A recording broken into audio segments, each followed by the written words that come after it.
Brave men fall with the battle cry, and tears fill the eyes of their loved ones and their brothers in arms. And so it went for Joseph Warren. And it should have been different, it could have been easy. His rank could have saved him, but a country unborn needs bravery, and it spread like wildfire. Wildfire.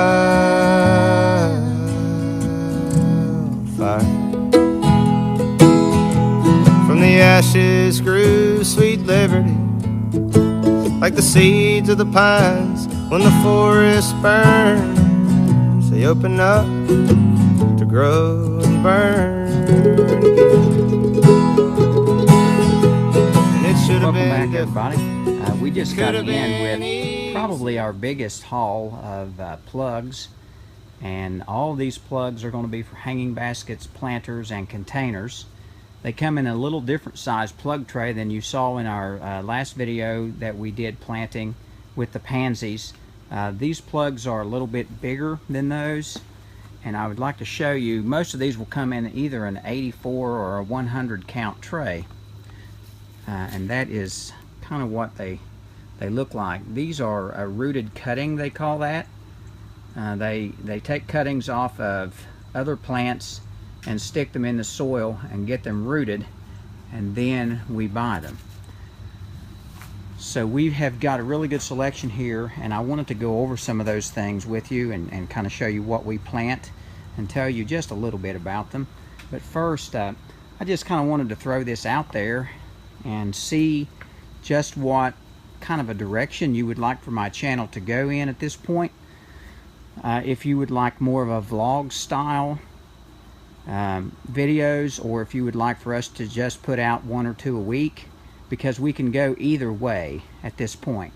We're going to be doing different things every single day, and I don't really want to bore you with too many specifics on it, but I did want to kind of throw that out there. If you don't care, just kind of give me an idea of what you might like to see, and as my subscribers and anybody else that's watching this video, and kind of tell me where you might like for me to go, because we're going to have a whole lot to offer, and it just kind of depends on how in-depth you would like for us to go. So, but anyway, I wanted to throw that out. If you don't care, there, just leave something in the comments. Be honest.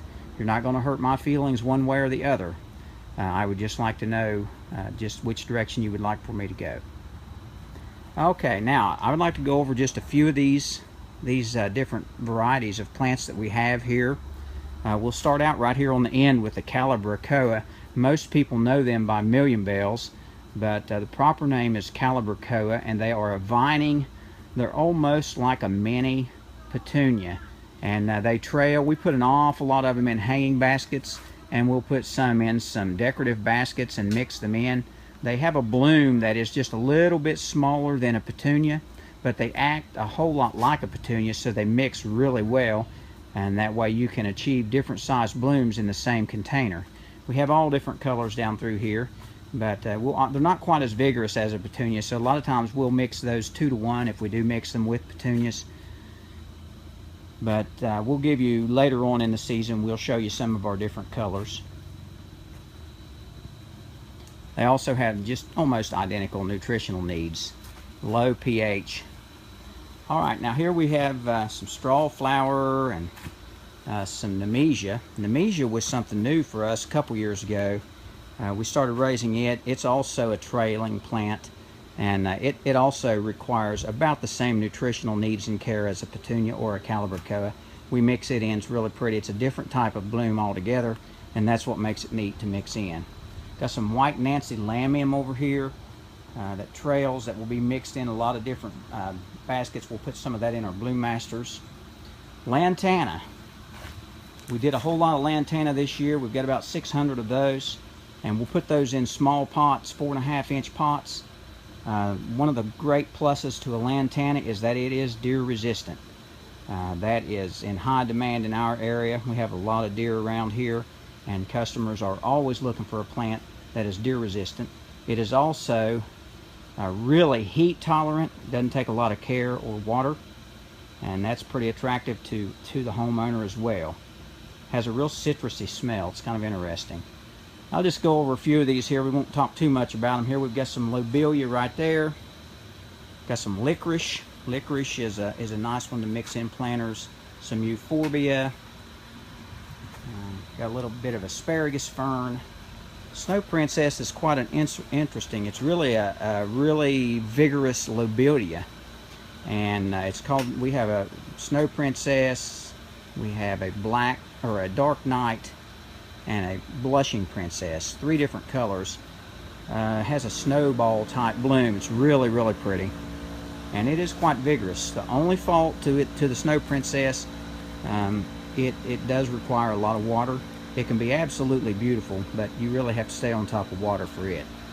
Portulaca is an awesome plant. It is kind of a cacti type plant, succulent type. It requires very little care. Blooms during the day and closes up at night. Okay, then we'll head on over here to the other side. We've got some orange marmalade there, but it's not really anything special. We sell it in 6.5 inch pots. I have heard it called the shrimp plant, but I'm not 100% convinced on that name. Orange marmalade Chrysandra is what it's called. All right, now on this side of the greenhouse we have trailing petunias. Trailing petunias are by far our biggest selling plant. It's what we do mostly in our Bloom Masters. We do them in 10-inch hanging baskets, 12-inch hanging baskets. We do them in planters. They're just a phenomenal plant. There is no flower, as far as beauty goes, that can beat a trailing type petunia. A lot of you guys will know them as wave petunias. Wave petunias are just a version of a trailing petunia. You have supertunias, Surfinias, Cascadias. All those are in that trailing petunia family. But we just do a ton of colors in those. We really like the supertunias, and I like the easy wave petunias. But we do have to mix other ones in to try to get the colors that we want to mix. And again, all these are in an 84 or a 100 count tray. So it's our responsibility to take all these plants and out of these plug trays and mix them up into all of our different containers. Now here we have a little bit of verbena. Verbena is requires a whole lot of nutritional needs like a million bell or a petunia. It's not quite as vigorous, and it has a completely different type of a bloom. So we'll mix it in just to get that different bloom. Verbena, you've got to stay on top of water also. If they dry down too much, it's really hard to bring them back. They're very sensitive to getting too dry. Dragonwing begonias, I call that my bomb-proof plant. See if we can zoom in there on that just a little bit.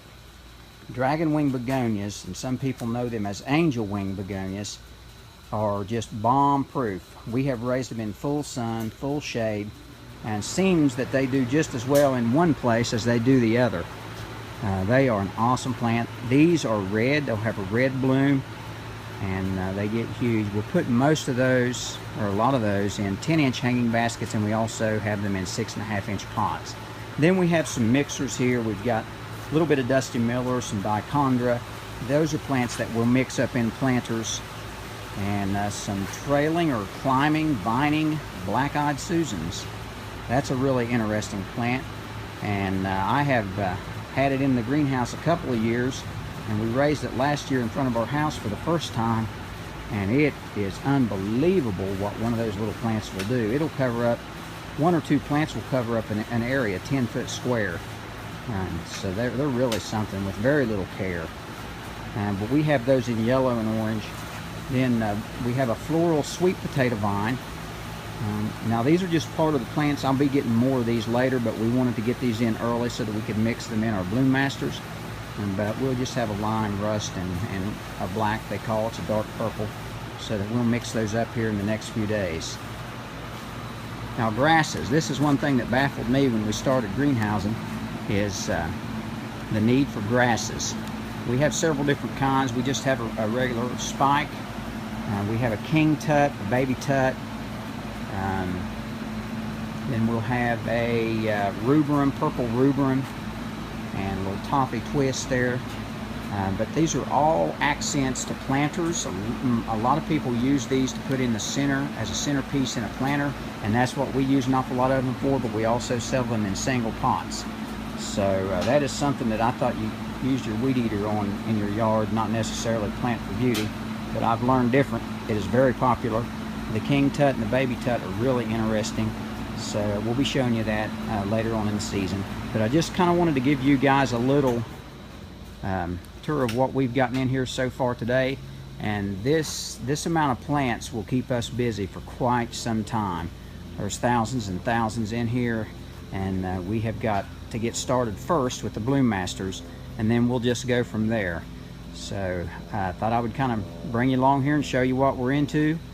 Thank you guys for watching, and we will catch up with you on the next video.